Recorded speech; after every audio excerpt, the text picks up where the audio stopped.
So you were saying, Feel that. Carlos, that you had joined a mastermind. You're about the mastermind.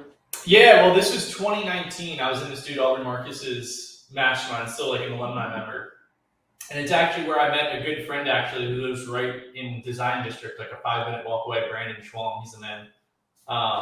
But before COVID, he was talking about the rise of the indepreneur, where it's like kind of like an entrepreneur starting a business, but it's more so around like a personal brand slash like a really niche service. Like you're not necessarily building a company. It's like you're just making a business out of yourself.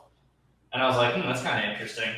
And I think that those type of professions just kind of got magnified with COVID, with like people working from home and like potentially losing jobs or needing to start side hustles. So I think that there's just this massive influx of people, and obviously we're in real estate investing and wholesaling and real estate investing in general, but there's just a rise of people that are either doing like coaching or trying to hedge their main thing by doing some type of entrepreneur type business, like coaching and things like that. That's what you see. But I don't see it as a good thing. Like I'm not saying that industry in itself is bad, but like I said, I'm logging in on Insta. I see I got a new follower, and I log in to see this woman, and she says blatantly, I just started real estate a year and a half ago, basically. How does that automatically, just because you have the technology and the ability, how does that warrant that you can now teach an entire mastermind or class of people how to do real estate or wholesaling? Let's just even say not real estate. Let's just say she's teaching wholesaling, which is what she's actually teaching. And that's what I wanted to talk about is it's like, you got these kids trying to learn, or not kids, I'm old, Papa P, but, they're trying to find somebody to learn from. And you learn from someone with a year and a half experience. I mean, I've been wholesaling for, 5 years now. And it's not easy. There's always shit that you're pivoting and handling and to grow a team. And you're not growing that team to be able to train somebody and start your mastermind and do all that and honestly still be doing the business all within a year and a half and have enough knowledge to teach an entire course or class of people. Because, you could buy her course too. She got a course for sale. And then is that a good thing? Is that what we're doing? And I know people are going to be like, oh, well, fuck you, Brandin. Like, well, you're just stopping the hustle. You're stopping people's hustle, and everyone's got the right to do this, and everyone's smart enough to figure. Well, they're not smart enough to figure it out themselves. I think we all know that. And it's there's a. Oh, go ahead. No, go ahead. I would say there's a massive difference between doing and teaching.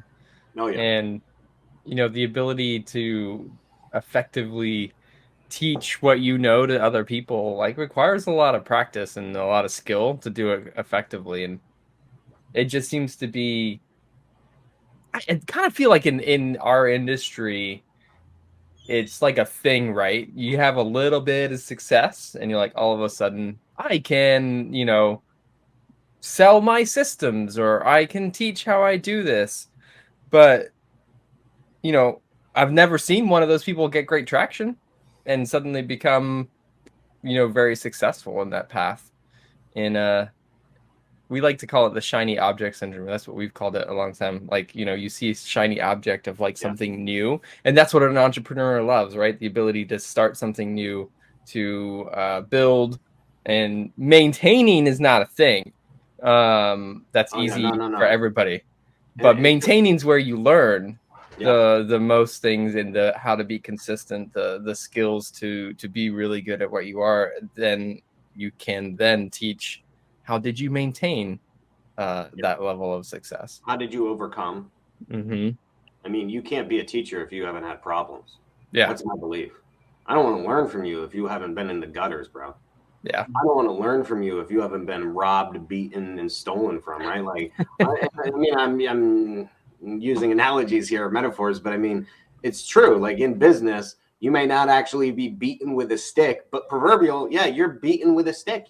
Something bad has happened, and how can you teach your students? Because it's inevitable that there's going to be a lawsuit. It's inevitable that contract disputes. It's inevitable assignment disputes. It's inevitable a seller backs out. It's inevitable you're going to have probate issues, lawyer issues, family issues. There's going to be all kinds of employee issues. Oh, God. Let's not even get started. Employee issues, outsourcing issues, market crumbling around you, competition issue, all these things. So, going back to the very beginning of our conversation when we started this, it's like somebody here trying to become a guru after a year and a half, and I don't necessarily see that ability. I think people mistake money for intelligence. Yeah. You can make money. You can make one great trade. Look at the guy who bought, what did he, listen, I'm not trying to switch the topics here, but look at the guy who invested $7,000 in a Shiba Inu and it turned into $5.8 billion. Does that guy know shit about crypto? Maybe, maybe not. Into what? He had one Shimu good Emu? fucking trade. One trade. That's crazy. It's like it's basically the vanilla ice. It's the vanilla ice syndrome, right? Somebody's great at one thing and somehow that makes them an expert at that. And I don't necessarily see that. It's funny too, because Vanilla Ice does real estate. There's an app, yeah. And I hear he's pretty cool. I mean, I hear like he's phenomenal at real estate, but supposedly down in Florida on the East Coast. You met him, right, Carlos? Yeah. If I could, real estate convention. I could readily find it. I have a picture with him from the family event. But yeah, he's wild. I think I was saying that more as kind of like a neutral, just kind of landscape. That in 2019, this guy that was leading the mastermind was starting to see that uptick just with social media, because social media, in a sense, I mean, I don't know Papa P as well as I do John. Obviously, just working with John for so long, but I've often said that I'm like a baby boomer in a millennial body. So the rise of social media, even in 2019 before the pandemic, you're pretty much just marketing yourself. Like you have your own news station, essentially your own marketing station just from your phone. So there was a rise in those type of people. But now with the pandemic, I think that got magnified.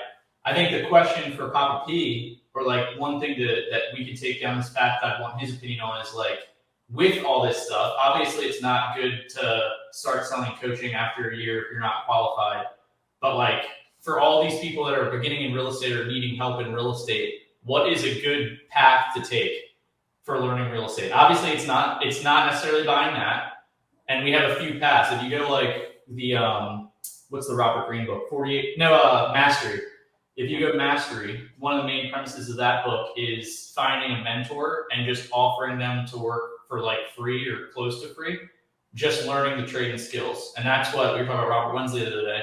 That's what he did. I love part of his story because he went to Brad Chandler and he literally said, I'm going to work for you for 3 years and then I'm going to do my own thing. Like I want to go into this. More people should do that. So I'm not answering your question with this. I'm giving Robert maybe like a high five, because I feel I've had many employees screw me over where they come and they secretly are going to do this without telling me. And they say they're going to be my employee, but really they're learning it to leave. I had it happen multiple times.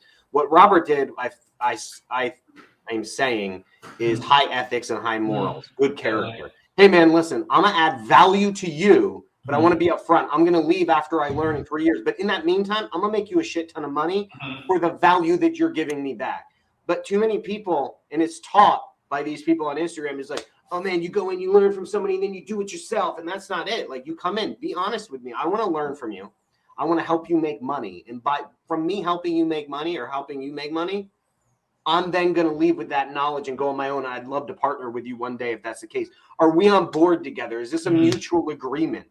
But no one's doing that. And I just wanted to say that because I've heard, like, I'm on Robert's software, and I heard the whole speech when I signed it. You know, he does an intro speech and all that.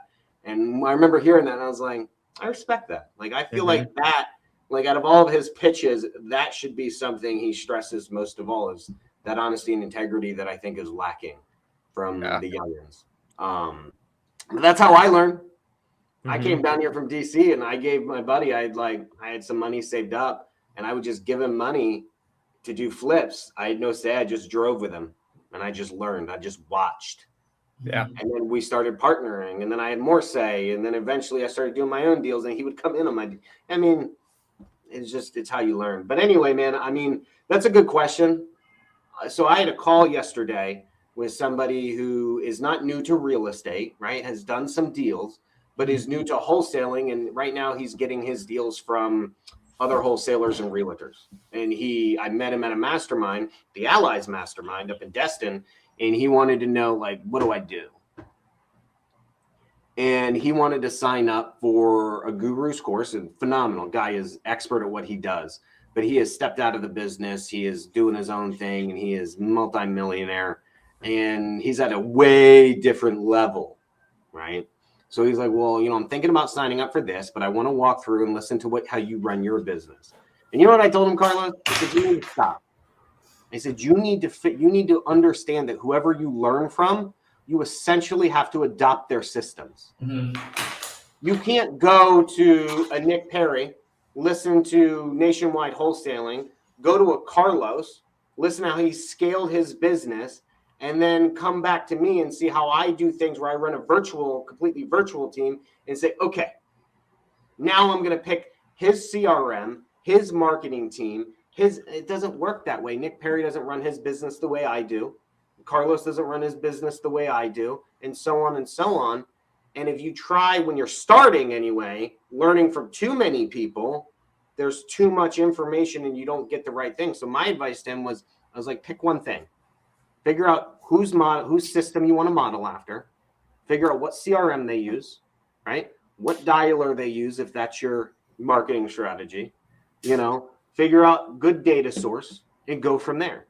I was like, so my advice to him was obviously cold calling. We went through his budget.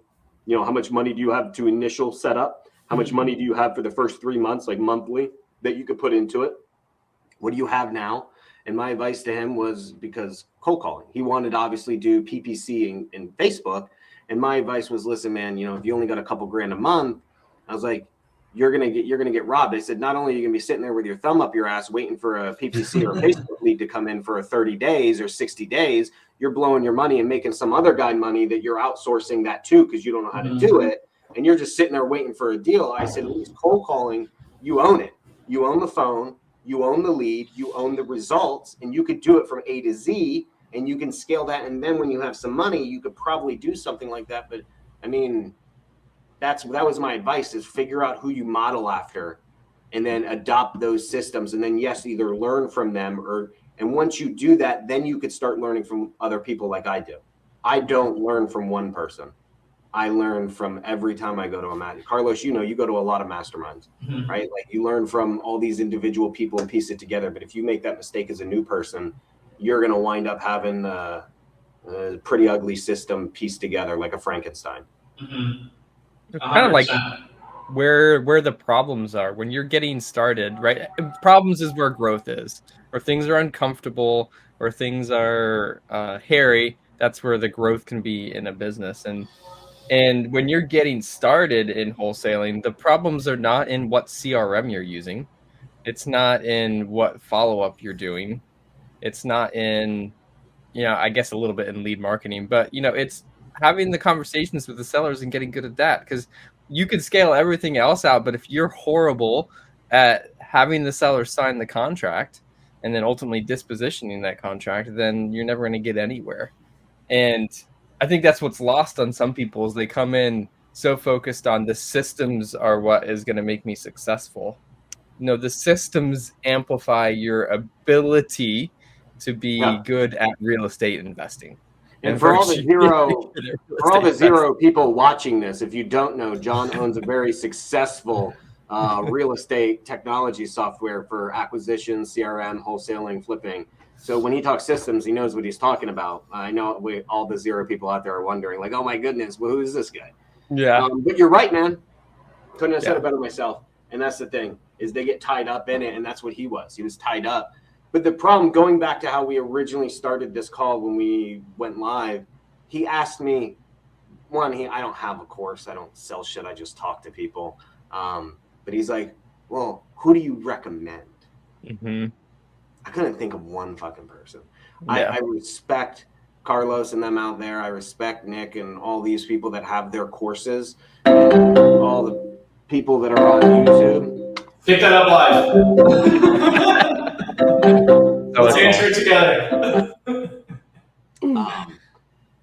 Every morning I get the same spam call, no matter how many times I reroute my website call. That's our phone lines going live by like 9 a.m. and we get the same spam call from the same number every fucking I get the same spam call from somewhere at 11 p.m. every night. Yeah. It's really fun. Crazy. But what I was saying was I couldn't recommend anybody, because you have to think, like, it's tough. Who do you trust who's still doing it? Most people, when they start teaching, are not they're either not experienced and they're just trying to get some money, or B, they've scaled out of their business, and are they the best person to answer the question for you? Are they That's the interesting thing about go be in somebody's business for a set number of years, because like that's on the ground. Yeah, it's totally true. When people make a course or teach live, like it's a lot of work. It's nearly impossible to be running your real estate investing business 40, 50 hours, 60 hours a week and teach. So yeah, they totally have left, and the market changes and so on and so forth. Like I said, I mean, I think you just gotta like get experience first and get in the weeds and be on the phones talking to sellers, working for going somebody places. could be great. Yeah. But let's be honest. I mean, in my market, I'm probably one of the biggest wholesalers in my market. That's not saying much because I live in a very tiny rural town. What town do you live in? Where is it? I live in Lakeland, so I'm up between Tampa and Orlando. So like my Tampa. entire market has like 600,000 people in it, and that's an entire county. It's a big county with very little country bumpkins. Papa Pig. But anyway, and that's the thing, is it's like, you're right. It's, you go work for someone. Is that possible? Is that not? Do you get the big guru sales course? Yes, there's going to be some information in there, but are you going to get that one-on-one? I mean, the best thing that this guy did, and I can't speak to everyone else because not everyone's like me. You meet somebody at a mastermind. Yeah. You make them like you. He made me like him. He reached out to me beforehand, saw that I was going, followed me on Instagram. I met him there. I liked him. I didn't necessarily feel like, oh, I'm going to get something from him and he's going to get something from me. It was like, we had a good combo. He then asked for my advice. He was polite and honest about it, worked on my time frame, and I gave him advice on how to start. He didn't need to buy a course, right? Yeah. And it's up to him to take the action. But guess what? Because he knows me and we're friends now, he doesn't need to go spend $5,000, whatever it is. He could set up his courses and shoot me quick messages. And that's how I started, right? Like, I have a bunch of mentors here. Not one of them charges me $1. Yeah. Networking. Let's call it networking. Networking. And this is why it blows my mind. I don't say anything negative about the way anybody does their business, but charging $2,000 for an hour phone call, fuck you. Like, who the fuck are you, dude? Who the fuck are you that you're charging $2,000? And I get it, your time is valuable. Well, then maybe you shouldn't even bother. That's it right there, yeah. And then just don't, because when I started, I needed help. Like, I'm having contractor issues on a development we're doing. I picked up the phone and called a guy who flips like 70 to 90 homes a year. He runs a huge business. He is busy. Picked up my call, talked to me, and didn't charge me a dime because, again, we're friends. We network. I've known him for like 10 years. I used to sell him deals when I was a realtor. And that relationship has grown. And I think, but I don't know. And I feel like that's the way to get started, is to network, get advice from people, and just do the business yourself and watch your videos. And when you have a question, you need someone to reach out to, and not necessarily somebody that you're paying. So, yeah, in the absence of, I don't want to go, either I don't want to go or I can't go join somebody's company. Yeah, I think building a network, because again, back to problems, right? Like, when you have a problem, like you had a problem with contractors at a development, how do you get an answer, right? You either go walk to your boss in the office and ask them a question. You call mentors who have experience, or the famous alternative option is to post it online and see what other people say, which, like, you have no guarantee the advice that you're receiving from those people is sound. So yeah, I definitely think, like, option 1 and option 2 are way better outcomes for solving your problems. But the thing is too, is like, I pay people, don't get me wrong. I pay people, but I pay niche people. Yeah. Like, if I want to do a certain type of ad, and I pay for speed, I've never done this before. Boom. Let me give you $5-10 grand. Show me how. I go to a mastermind, pay $5-10 grand, learn something, meet some people. I pay for that. But when you're starting out, I think people are taking advantage of people. Book a 30-minute call for $200. Like, what are you going to learn in that time? You're going to get no more information than if you just watch my fucking Instagram. It's just going to be directed at you instead of directed at a fucking audience. That's why I don't charge people.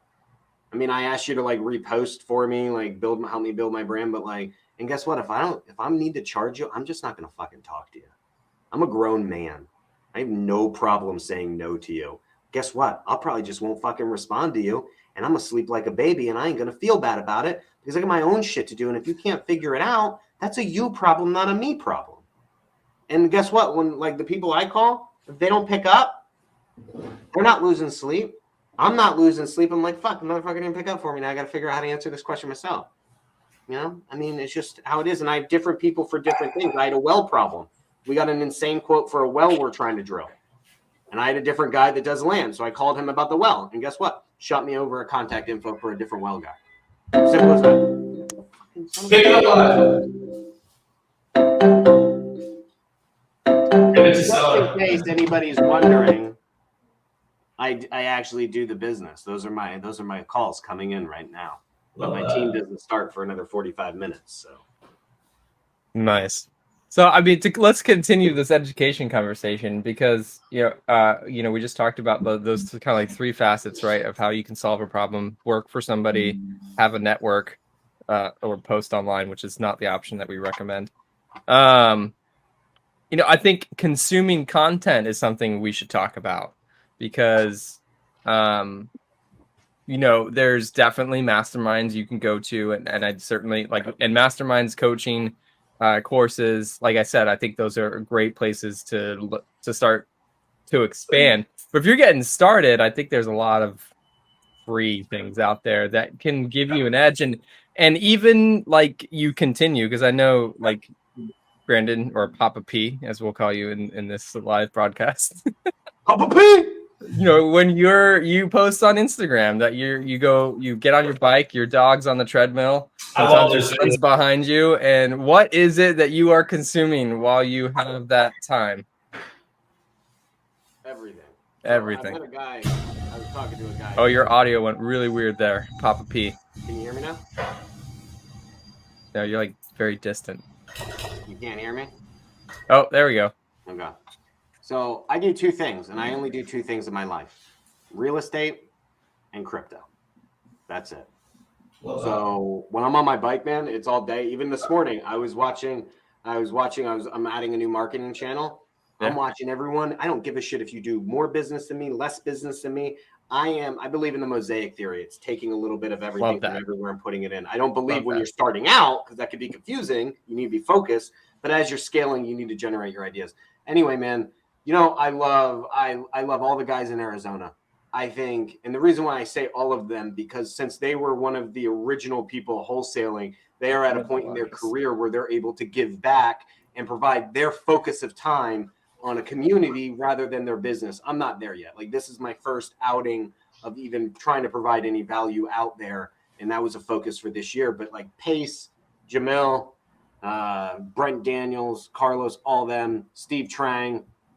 I mean, I am watching all of their stuff. I will watch any type of anything. If it's a new something, hedge funds, I'll Google REI hedge fund selling, watch that. And I do it while I'm riding my bike. I do it in the morning when I'm drinking my coffee, just whatever it is, man. And if it's not real estate, I'm watching my crypto videos, learning that. And it's just, there's so much content out there. It's impossible if you're an action taker. What are your thoughts? Carlos, Carlos knows. I mean, dude, you're always doing stuff, right? Relatively, yeah. I mean, but the YouTube stuff, man, I've learned so much stuff just off of watching YouTube, and it's like a free source. For me, wholesaling, this was like end of 2013, 2014. My very first assignment was to just go through the Sean Terry podcast. I listened to one Preston Ely podcast on millionaire mindset, which was more so like subconscious and money type stuff and everything like that. That's the guy that used to actually own Freedom Soft. But then I just started listening to Sean Terry's podcast for Wholesaling with Dan Schwartz. And that was just like a wealth of information. When Brandon was talking about like somebody starting off wanting to spend money on PPC and more expensive marketing channels, that just like makes me cringe if they haven't done a deal, or it's like, I feel like they need to get a certain level of like get past a certain threshold of confidence of like, I can lock up a deal at a discount and I know what I'm going to be able to do with it. Like any service or business, like you'd be able to have like make money on the back end.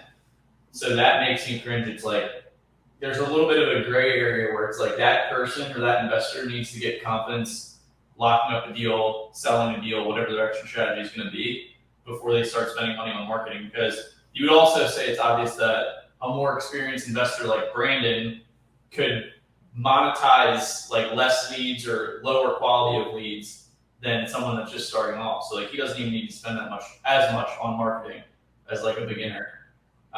So I think it's a mix. I mean, everything that we've been talking about today, I think it's a mix of like good podcasts, good YouTube, which we're in the age of information where it's like there's just so much stuff out there, mixed with just getting some experience. And like I'm kind of thinking out loud here of like working with somebody. Like if I was just starting off and wanted to work for somebody, I would love to say like, hey man, hey Brandon, like if you have cold and old leads in your investor fuse account, let me just dial through those. Like you give me like dead leads, like let me just practice getting on the phone, getting some reps in. Put me on a treadmill, walking with your dog, calling all these cold and old leads, and like let me just get confidence and like getting used to talking to sellers and asking about the property and all that type of stuff. Because I think there's a big gray area for people that haven't done a deal or like maybe have done a couple deals and starting to spend more on marketing. Because that can be a scary thing. And I think a bigger rooted issue too is a lot of these people that are either making courses or more so buying the courses are like in a pinch for money or like, you know, and that's a whole other issue in itself. People are just looking for like quick money and like survival tactics, you know? Yeah. I mean, so just a side note. So I run a virtual team, right? And it's hard training my acquisition guys, right? Like I cycle through them, and I got one dude who's been with me for a bit, you know, he's going on like his third, fourth month with me, and he's really getting good. And after he got his first deal, he was asking me some more questions. And he goes to me, he's like, boss, because they always call me boss. And he's like, boss. He's like, have you ever heard of this thing called triple digit flip on A&E or whatever? And I'm like, yeah. I was like, yeah, those are the guys out in Arizona. He's like, yeah. And have you heard of this guy? And he starts naming people. And I was like, oh, yeah, how'd you get that? So he's out on YouTube. Because I'm always preaching, even to my virtual team, guys, listen, because I give them training every day. Like I personally train with my sales team every day. And I was like, guys, listen, like you guys think it's because they all think it's because I own the company. I'm so good. That's not true. I was like, I just learn. Because I learn, I then own the company. I was not good. Yes, I've always been in sales, but that didn't make me good. It was my learning. And I said, guys, if you want the way we structure our bonuses, you want to hit these different milestones of bonuses, guys, like you can't just learn from me. So I started naming people on YouTube. I was like, go watch this guy. Go, like he teaches the same way I do. I was like, maybe you're just sick and tired of seeing this ugly face all day in the morning meetings. I was like, go hop on YouTube. And he did. And we start talking about that. So it's not just even for you trying to start your own wholesaling business. It's something you could give to your team and say, hey, listen, go learn this stuff. It's out there. And I believe that's what you do when you start. Not so much, let me spend 10K on a course. Hey, you do a couple deals and you know what you're doing, go spend 10K on a course. Absolutely. You know, that was my advice to the guys. Basically, is like do it yourself. We decided cold calling based on his budget, right? And the way his markets were based. And I told him, and then he asked me the question. He's like, well, once I get my first deal, he's like, should I hire like an acquisition person, an acquisition manager? Should I then get more cold callers? I said, no, dude, no, bro. I was like, no. I was like, you're not there yet. I was like, you need to be getting a couple deals like a month, 1 to 2 every month. Yeah.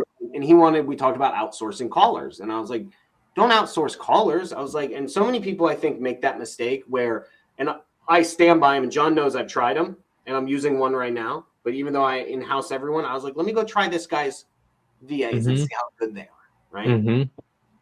Right. Too many people outsource, and I think that can be good if you already know, but I think it's bad if you don't, because you're missing an essential building block of your business. It's hard to run a part of your business you've never run yourself. There is not one part of my business I haven't touched. There's not one part of my business. When I started out, I wasn't doing it out of my back room in my house. There's not one part, right? Now, if you ask me, there's things I don't know about my business because I don't do them anymore, and people have made them better. But when I told him that, I was like, man, you don't outsource your callers yet. I was like, you need to be calling, right? That way you can know what's a good script, what's not, what works, what doesn't. You know, you can take it from A to Z. And don't outsource your acquisition people yet. Don't get virtual acquisitions. I was like, you need to be able to feed them. And if you don't have the leads and the data, then I think people miss the math, right? So I did the math with them. Let's say on average, you could dial between 300 to 500 people a day.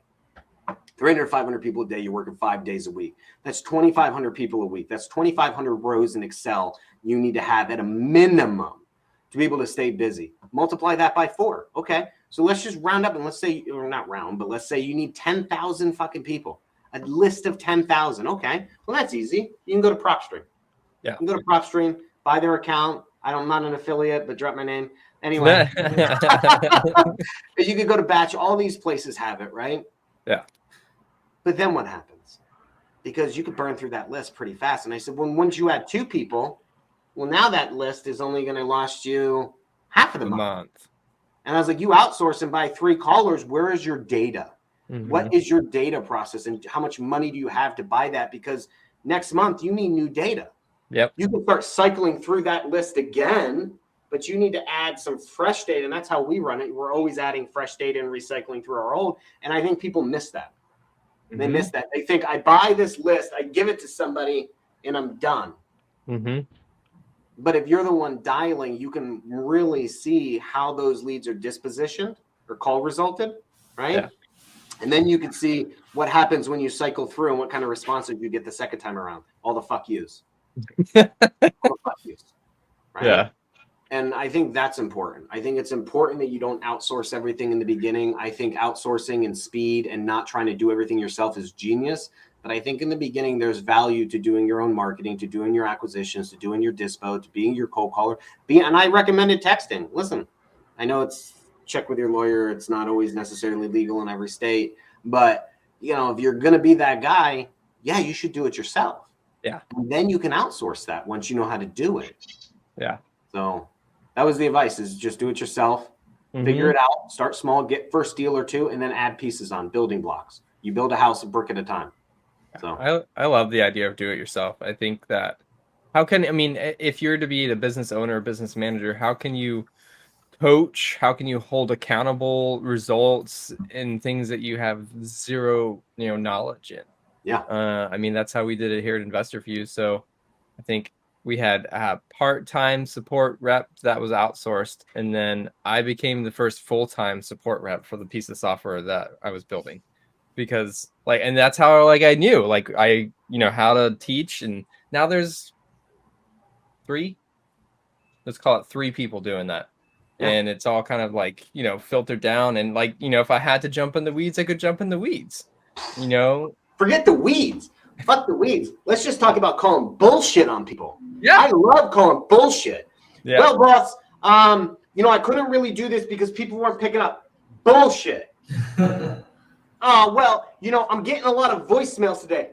Bullshit. Voicemails are expected. That's not an excuse. It's an expectation. I'm getting a lot of wrong numbers. Bullshit. That's an expectation. It's not an excuse. You need to expect. So I'm able to train my team.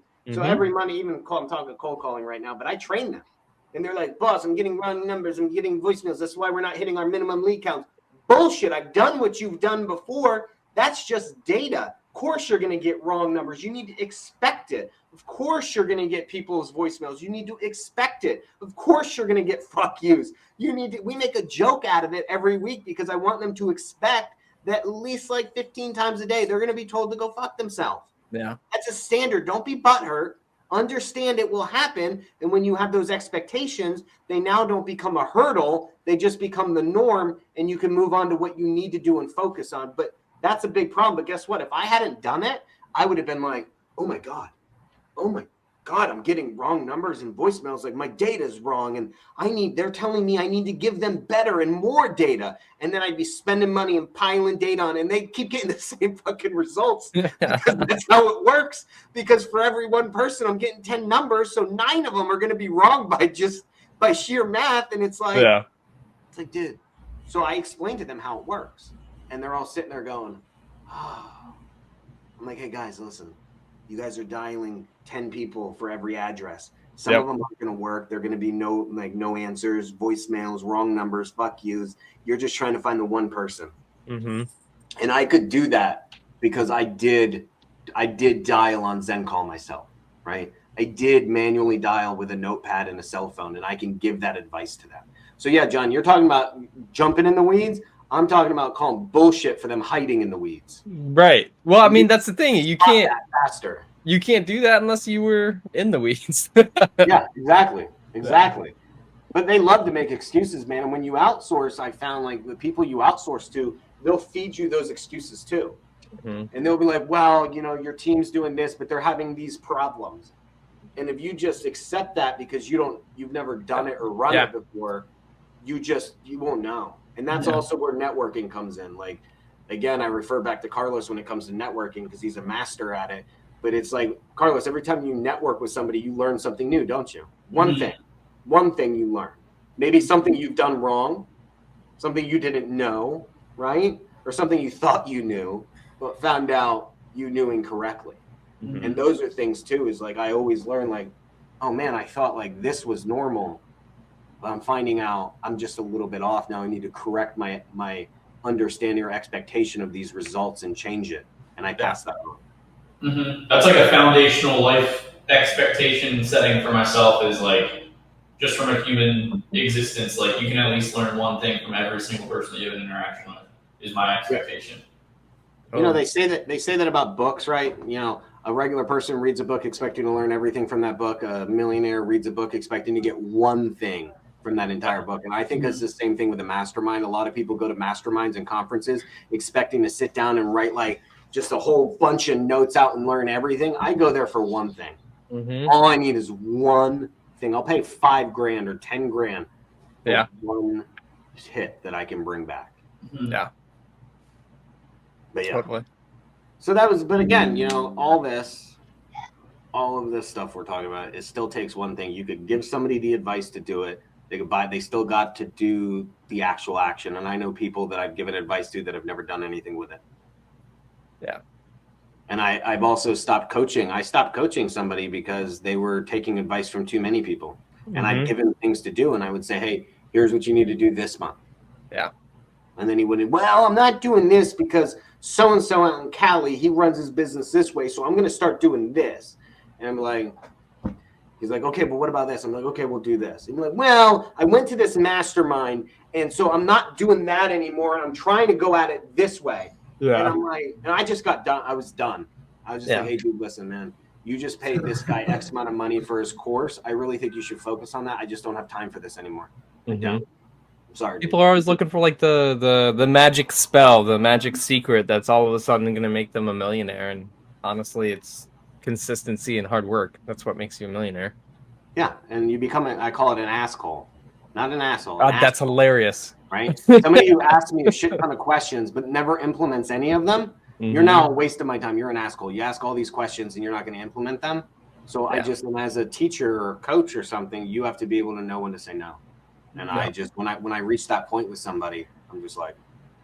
On the flip side of that, I've been surprised. I've talked about like, there are assholes, but I think in general, most people are like positive. A lot of people are positive and happy people that if you reach out to them for help and they give you advice and they see you taking it, they'll be like happy. Like, oh, that's cool. Like, and that's what you see later on in life when people like business owners or entrepreneurs or whoever start getting like more philosophical instead of like focused on revenue and money and net worth and stuff. That's like where they derive a lot of happiness from. So I mean, don't be an asshole. Like if you're gonna ask, actually implement what the person's saying. Don't ask so many people and try to do that. But like you would be surprised, and it's been nice being in this industry nationwide, like for over 6 years now, that there are a lot of good people out there that like Brandin that are like not going to charge you, and they'll get happy just from seeing you implement what they're doing, just from like human nature. Yeah, I mean, I don't even know what to say to that because that's so true. Mm-hmm. It's like a father, it's like a papa and a son. You know what I mean? Like you're just like. You see your boy or your daughter or whatever doing something you taught, you feel there's pride. You don't get paid back from them, right? Trust me, you get jack shit from your kids. You basically, there's a no return. The only return of value that you get is pride and joy in seeing them learn from the things you teach them, right? Yeah. And that's the thing. So Carlos, I think you hit a nail on the head. It's like, if you're going to ask somebody to do it and you want to grow and network with somebody, just do what they say, post about it, show them, respond to them, say, hey, listen, say thank you. What you said, yeah. and here's the result. Yeah. And I know Brent Daniels does that a lot, right? Mm-hmm. Like, I know he charges, but I still think he's a phenomenal guy. And I see him posting all the time about the students' wins. And they're always like, Brent, I did what you said. And he's like, oh, awesome. And he's a coach. He's like their biggest cheerleader. Mm-hmm. But if you don't, even if you pay somebody and you don't do what they said, it's still going to make me feel shitty. Yeah. I'm gonna be like, why did you even come? Like, I spent time with you. Yeah, I feel guilty. Like, I took your money and you didn't do shit with it. Like, you didn't do shit with this knowledge. So yeah, like, don't be an asshole. Just go actually do the stuff when you get the answers to the questions you're asking. Yeah. It's that simple.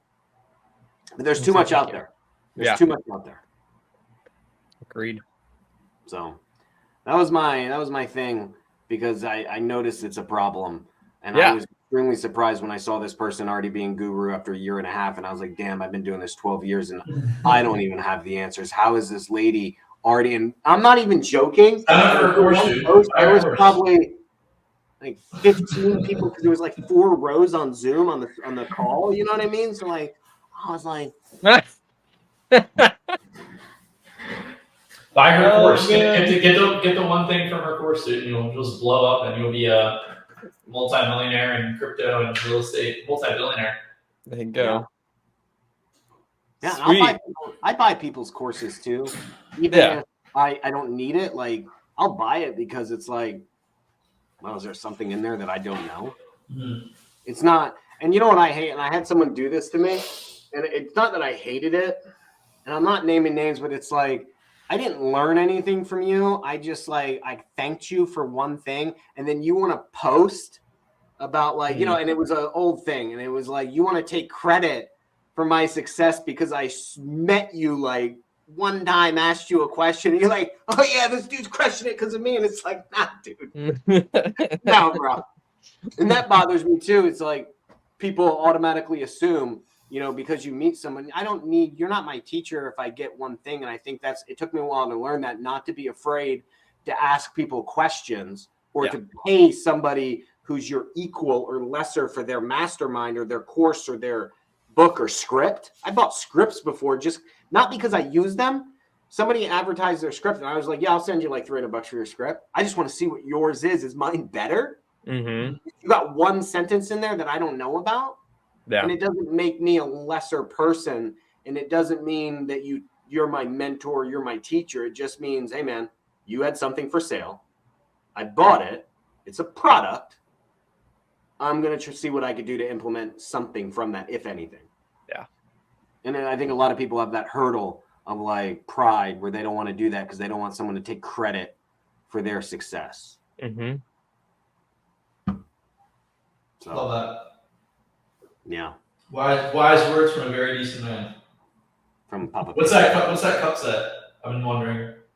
My daughter got this for me a while. Realtor, because super amazing, multitasking, life-changing miracle worker isn't an official job title. Wow. I need to set my coffee mug game up. I got all kinds. I got my favorite one that my daughter got me.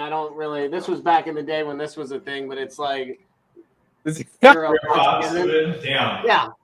And that's, this is the value you get from kids, right? Is they give you these little tchotchke gifts, but like I have them all over my desk. I have all. If you guys see my Instagram, I got like all kinds of shit on my desk. I keep like my little food up. I got all kinds of stuff. But, what is that? Pontiac GTO? What kind of car is that? Dude, this is a Hemi Cuda. I'm not a car guy. Oh, okay. Is that the car that I keep calling a Mustang? Oh yeah. Because I had it on my backdrop when we were doing those calls for a while. Yeah. I call it a Mustang. He got really mad at me. It's not a Mustang, bro. I am not a car guy, in case anybody is curious. No, this is a 1970, but my dream one is a 1971.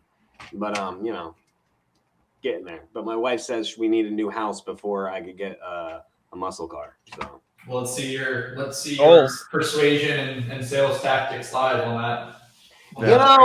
Here's the thing, man, is I get in a lot of shit for this, but like So, and everyone in the office makes fun of me, but I relate sales to, and this could be a whole other topic because I could go on. I relate sales to personal relationships, dating. I think it's the way you talk. I train my team. I'm like, when you go on a date, you don't pepper people with what's your name, what's your number, what's your sign, what's your music, yeah, what you like, dogs or cats? Okay, what's your favorite color? And yeah, oh, that's not my favorite color. I'm sorry, I can't go on a date with you. but that's what they do. How many bedrooms? How many bathrooms? Okay, and how is the roof? Okay, and would you say it's average, good, or fair? Okay, no, thank you very. And I'm like, but on dating, you can't do that, or you'll never wind up going home with somebody. You'll never have a meaningful relationship. And so that's the way I teach. Is I use all these things, empathetic questions. I learned, somebody taught me to say, you're totally valid for feeling that way. Totally understandable. You're totally valid. I started using that on my wife. She'll be upset, right? And women, and again, I don't speak for women, but they just want to feel heard. And I never knew that because I'm just an alpha dude. I'm driven. I'm trying to solve your fucking problem. You tell me what it is and I'm solving it. And that never got me anywhere. So then she started complaining. I'm like, honey, you're yeah, right? You're completely valid for feeling that way. Yeah. I think your feelings are validated. Yeah, you should feel it. And I'm like, oh, this works. It works at home. And I started doing that. So my wife knows. She knows because she hears my calls. So that's funny. I'm the same thing. Problem solver. I might get that one to try. Yeah, you're totally valid. So I teach these lines, like, different lines to use. But yeah, I do relate a lot of things to personal relationships for sales. And I think that's a way to sell. I'm not a big high pressure tactic salesperson. So wasn't that what sales is all about? Is big, let's call it manufacturing a relationship quickly, right? A level of trust quickly. So like there's a difference between low value, low ticket sale items and high ticket sale items.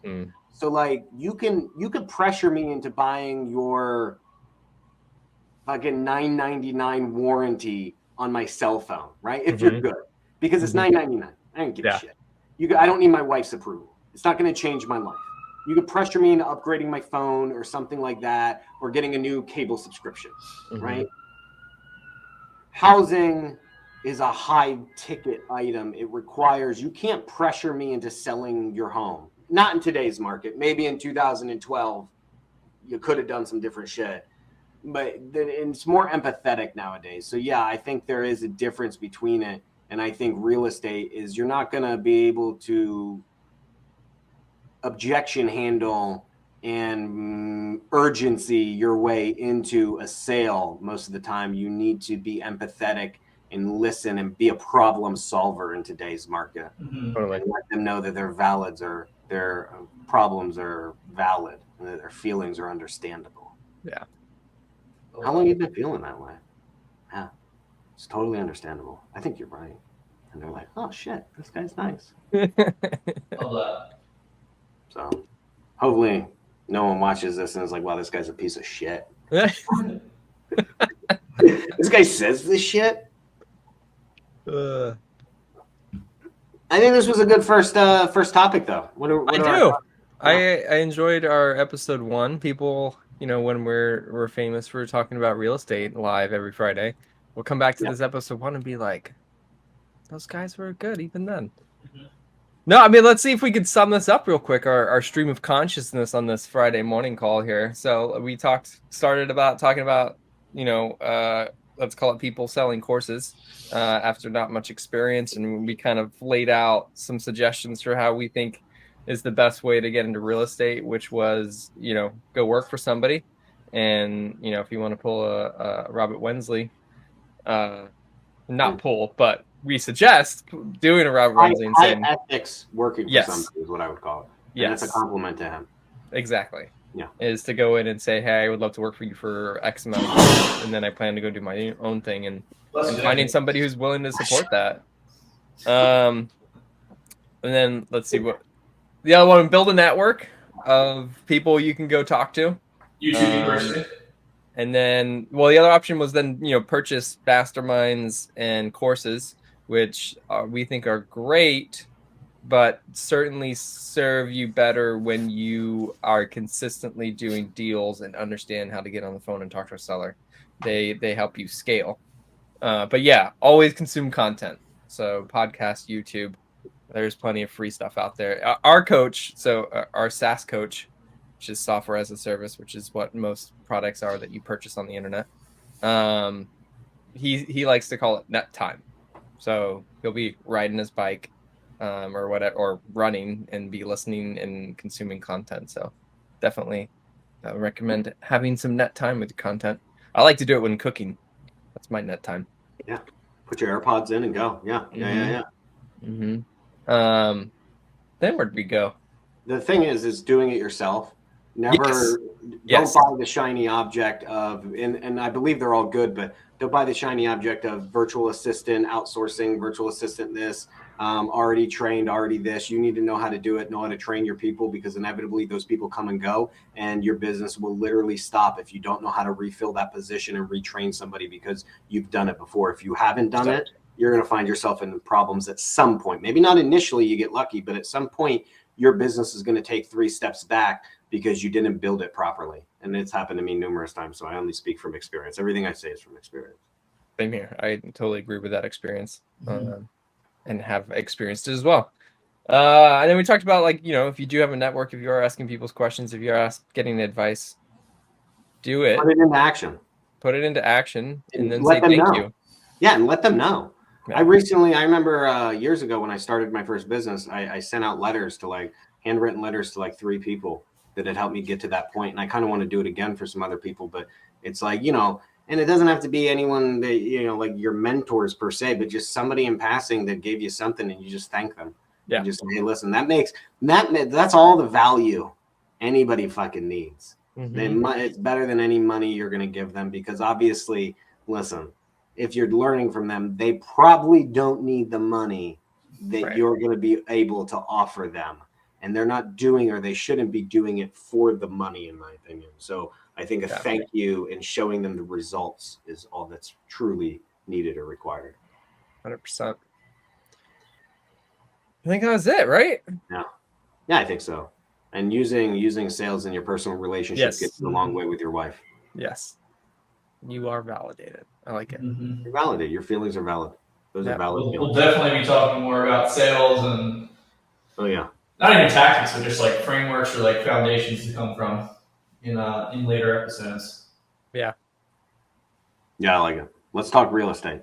Let's talk real estate. And then, we'll get used to saying subscribe, stuff's in the links as we get going on, but I'm sure there'll be subscribe and stuff in the links.